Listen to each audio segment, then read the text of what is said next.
Hello and welcome to another Big Jimny video. In this video I'm going to look at changing out the headlight units. I suspect that many of you with older Jimnys have got yellowing headlights, or like this one have got a broken headlight unit and you want to change them, and there are some fairly inexpensive ones available on the internet to purchase. Okay, I know with the yellow ones you can polish it out, but a nice new headlight unit looks smarter. More specifically, I'm also going to look at changing the headlight leveling motor on the back of these so that you get the headlight leveling function working on your new units. So without further ado, let's get into the video.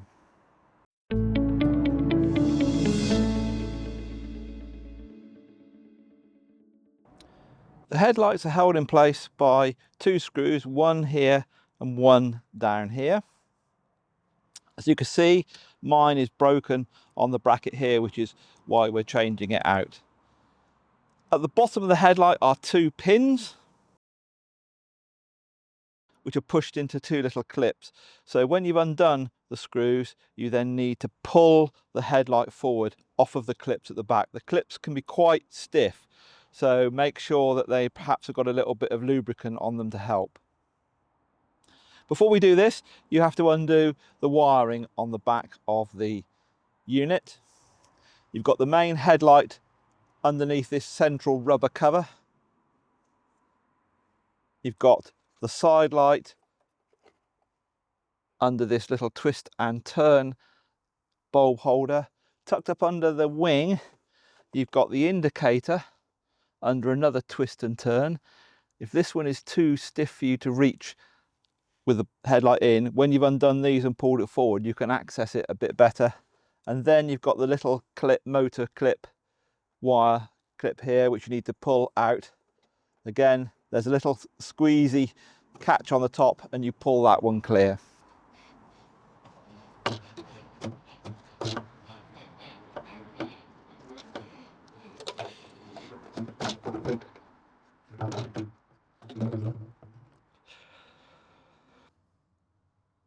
Here's the motor unit for the headlamp leveling. This is in fact fairly straightforward to remove once you know how, but I took a little bit of learning to get there. The first thing is that here, obviously it's been stuck in here for years, and there's a little gasket in here to prevent water getting in, and this whole thing is gummed up. So what I did was put some penetrating oil in there, and eventually, with the guidance of the guys in the forum, found out that all you then had to do was turn the unit like that to undo it. But at this point, you'll still find that it won't come off. The clue being that when you move it here, see the light bulb moving there, so it's still attached to the light bulb frame. It's not clear in the instructions that's supplied with the light unit because they're in Chinglish, and not only that, but the photocopying is very poor. But we eventually worked out that what you need to do is to remove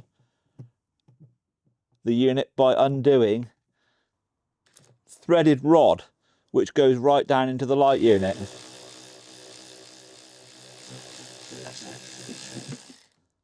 When you've done that, the unit comes out like so. Now what you now need to do is check whether these units are actually working properly, okay, before you change them over. These have been cleaned up, so you can see when I did the penetrating fluid on them, I cleaned them up. These were actually filthy, the whole socket was bunged up with soil and that, and it's likely that these have never worked on my car because it's been off-roaded from day one and the entire back of the headlight's permanently jammed with mud. So what I'm going to do now is test these out on the car before moving them over to the new light unit.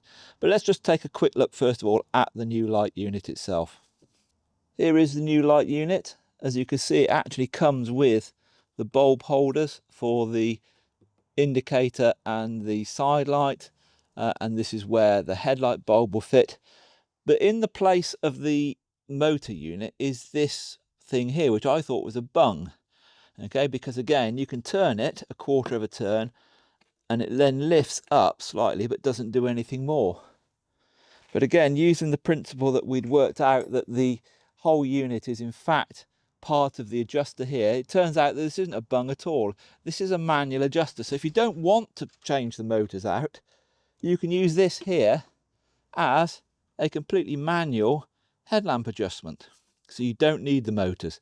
And I suspect that if my motors don't work in a minute, I may be just using this mechanical version here. So again, you undo the quarter of a turn just like you did the motor itself, and then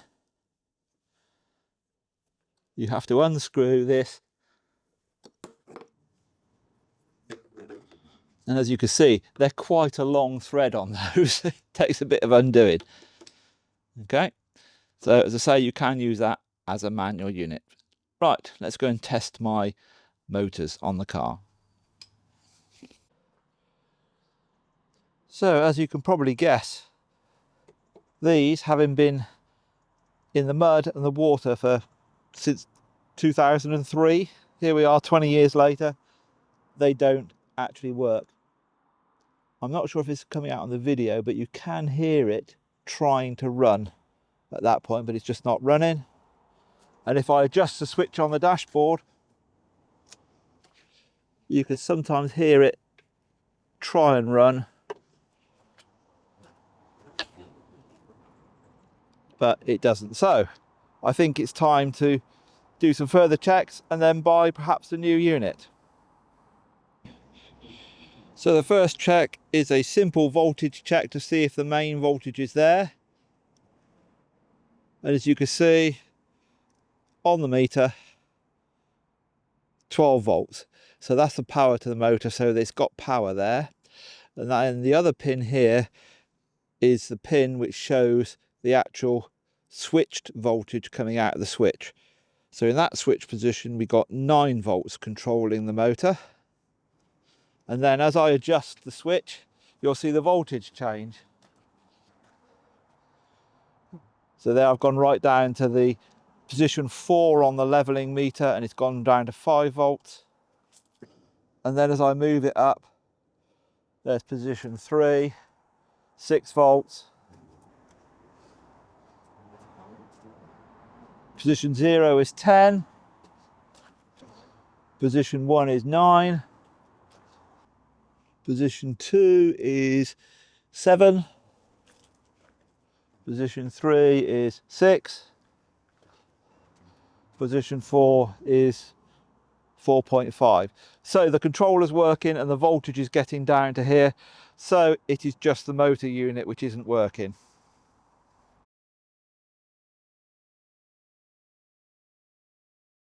Some time later. Welcome to the future. So a couple of weeks have passed. I've been fiddling about with these old units. Can't really get them to work properly. So I looked around online and found some brand new units, and they come in at somewhere between about £11 and £20 depending on where you buy them from. So I thought, well, there's no point in trying to fiddle around with these. Just buy some new ones. So some new ones have arrived. And here they are. These are basically identical to the ones I've taken off. They look reasonable quality. These ones cost me £12.50 something. There's a link at the top here, and turned up within about a week. So it's a simple matter of just fitting them straight in. So before we put it all together, I've ought to test it. So I've just plugged it into the harness and then switched on the ignition, and we do a quick test. So if I move the headlight dip unit in and out, you can see it move in and out in steps as I move the switch. If I go the switch the whole way, then we get a full movement of the dipping device. So reassembly is the reverse of the disassembly. So that's where the motor's going to go, that's where the indicator's going to go, that's where the side light's going to go. Here is where the headlamp goes, and these only go in one way because of the little tags on it. So you can only fit it down one way, and then you just put the spring clip into position there to hold it in place. And of course you've then got the rubber cover that goes on here around the bulb. And then we'll put the other bits in just a second. So this is going to go into here. The thread on the end has to go into the thread on the back plate for the headlamp, and the way we can do that is by just using this with a socket on it to screw it into the plate inside the unit. They also come with a seal. Now I like to help the seal. Best way to do that is with a little smear of red rubber grease.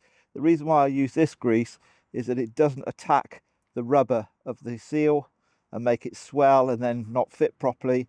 This is safe for use on rubber based items. The reassembling,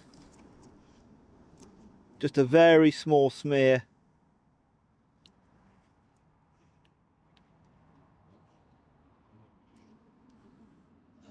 of rubber grease on the sealing ring.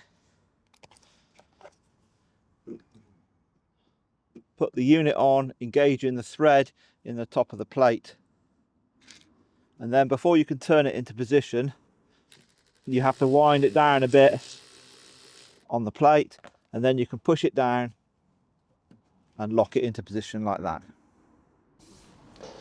I find the easiest way to put the bulbs back in is to do it by offering the headlight unit up to the car, and then you can reach behind and put the bulbs in easily rather than trying to struggle when the actual headlight is fitted and you're trying to reach in behind the wing panel. So offer them up and then fit the headlight.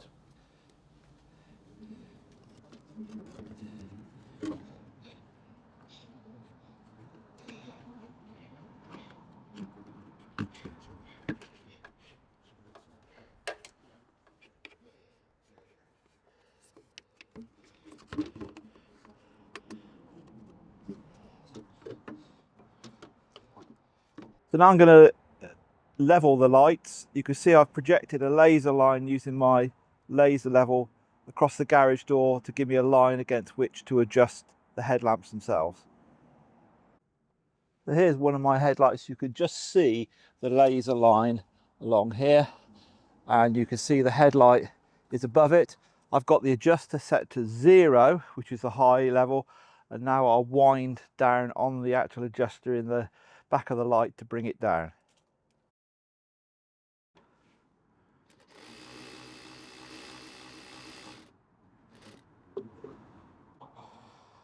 So with them adjusted up, I can now, using the control, I can dip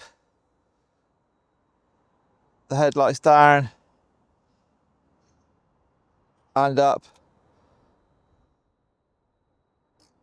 on the motors again. So it's all fixed.